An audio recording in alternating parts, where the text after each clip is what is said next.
അങ്ങനെ കൊട്ടാരം റോഡിന്റെ മുമ്പിൽ ഒരു മുറിയൊക്കെ വാടകയ്ക്ക് എടുത്ത് അവിടെ തെക്കേപ്പാട്ട് മെഡിക്കൽസ് എന്ന് പറഞ്ഞ മെഡിക്കൽ സ്റ്റോർ തുടങ്ങുകയാണ്. ഈ മെഡിക്കൽ സ്റ്റോർ തുടങ്ങി ആദ്യമൊക്കെ ആൾക്കാർ വരാൻ തുടങ്ങി, മരുന്നൊക്കെ വാങ്ങാൻ തുടങ്ങി. വൈകുന്നേരം കൃത്യം 4 മണിയാകുമ്പോഴേക്കും MD അവിടെ എത്തും.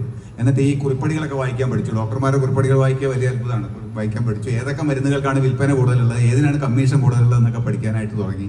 പക്ഷെ ക്രമേണ എന്ത് പറ്റിയെന്ന് വെച്ച് കഴിഞ്ഞാൽ അവിടെ വന്നിരിക്കുന്ന സാഹിത്യകാരന്മാരുടെ എണ്ണം കൂടി തുടങ്ങുകയും വൈകുന്നേരമൊക്കെ ആയപ്പോഴേക്കും അവിടെ സാഹിത്യ ചർച്ച മാത്രമായി. മരുന്ന് വാങ്ങാൻ വരുന്നവരാരും അങ്ങോട്ട് വരാതിരിക്കുക, നഷ്ടത്തിൽ വിറ്റുപോവുകയും വിറ്റുകളയുകയും ചെയ്തൊരു കാര്യമുണ്ട്. പിന്നെ ഇദ്ദേഹത്തിന് ഏണസ്റ്റ് ഹെമിംഗ്വേ ആണ് ഇദ്ദേഹത്തിൻ്റെ ഒരു ഹീറോ എന്ന് പറയുന്നത്. ഹെമിംഗ്വേ ഒരു മുഖവുര എന്നുള്ള പുസ്തകം പ്രസിദ്ധമാണല്ലോ. അപ്പോൾ ഹെമിംഗ്വേയുടെ സാഹസികതയാണ് MD സാറിനെ ഏറ്റവും കൂടുതൽ ആകർഷിച്ചിട്ടുള്ള ഒന്ന്. ആ ആകർഷണത്തിന്റെ ഭാഗമായിട്ട് ഒരു സാഹസികനാവണമെന്നൊരിക്കൽ MDക്ക് തോന്നി. അദ്ദേഹം തന്നെ പറഞ്ഞതാണ്, ഞാൻ തോന്നി അങ്ങനെ സാഹസികമാവാൻ ഏറ്റവും എളുപ്പമുള്ള വഴി ഒരു ജീപ്പ് വാങ്ങുക എന്നുള്ളതാണ്. എന്നിട്ട് ഈ ചൈനയിലെ സിൽക്ക് റൂട്ടിൽ കൂടെയൊക്കെ ജീപ്പ് ഓടിച്ചു പോകുന്ന കഥകളൊക്കെ മനസ്സിൽ നല്ലോണം ഉണ്ട്. അപ്പോൾ ചുരുങ്ങിയ പക്ഷം വയനാട്ടിലെ ഹെയർപിൻ വളവുകളിൽ കൂടെയെങ്കിലും ഈ ഒരു ജീപ്പ് ഓടിച്ച് ഒന്ന് സാഹസികനാവണമെന്ന് തീരുമാനിക്കുന്നു. അങ്ങനെ റോയൽറ്റിയും കുറച്ച് കാശും ഒക്കെ കൂടെ ചേർത്തിട്ട് ഒരു സെക്കൻഡ് ഹാൻഡ് അർമദ ജീപ്പ് അദ്ദേഹം വാങ്ങുകയാണ്.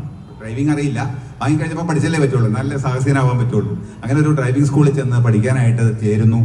ഡ്രൈവിംഗ് സ്കൂളിലെ ആൾ കയറിയിട്ട് ജീപ്പ് സ്റ്റാർട്ട് ചെയ്തോളാൻ പറഞ്ഞു. അദ്ദേഹം ജീപ്പ് സ്റ്റാർട്ട് ചെയ്ത് കുറച്ച് മുന്നോട്ടെടുത്തതും ഒരു പശു കയറ് പൊട്ടിച്ചു വന്ന് വട്ടം ചാടി വണ്ടി ഒരു മരത്തിലിടിച്ച് നിന്നു.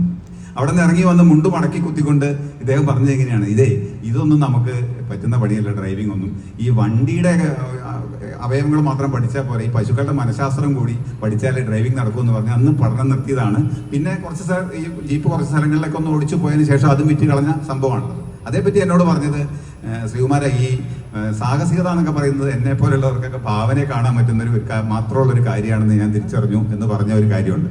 ഇതേപോലെ മാതൃഭൂമിയിലുള്ള കാലത്ത് ചില കൂട്ടുകച്ചവടങ്ങളിലൊക്കെ അദ്ദേഹം ഏർപ്പെട്ട കഥ പറഞ്ഞു. അതിലൊന്നാണ് ഒരു ചിട്ടി കമ്പനി തുടങ്ങിയിരുന്നു. മാതൃഭൂമിയിലെ ചില സഹപ്രവർത്തകരെയൊക്കെ ഒരു വിനയ ചിട്ടി ഫണ്ട് എന്ന് പറഞ്ഞിട്ടൊരു ചിട്ടി കമ്പനി തുടങ്ങിയിരുന്നു. ഈ ചിട്ടി കമ്പനിയിൽ കുറെ ആൾക്കാരെയൊക്കെ ചേർത്തു. പക്ഷെ കൂടെ ഉണ്ടായിരുന്നവരൊന്നും അത്രയ്ക്ക് ശരിക്കുള്ള താല്പര്യത്തോടെ വന്നവരായിരുന്നില്ല. അങ്ങനെ കുറച്ചധികം കഴിയുന്നതിന് മുമ്പ് തന്നെ ചിട്ടി കമ്പനി പൊട്ടി. അങ്ങനെ മാതൃഭൂമിയുടെ മുമ്പിലൊക്കെ നിക്ഷേപകരൊക്കെ കൂടെ വരികയും ബഹളം വയ്ക്കുകയും അങ്ങനെ പലരും ഇടപെട്ടിട്ട് അവർക്ക് പൈസയൊക്കെ കൊടുത്ത് തിരിച്ചയക്കുകയും ചെയ്തു. ഇതിന്റെ ഭാഗമായിട്ട് ചിട്ടി കമ്പനി മാത്രമല്ല, ഒരു സിനിമാ വിതരണ കമ്പനി, വിനയ ഫിലിംസ് എന്ന് പറഞ്ഞിട്ട് സിനിമാ വിതരണ കമ്പനി തുടങ്ങി.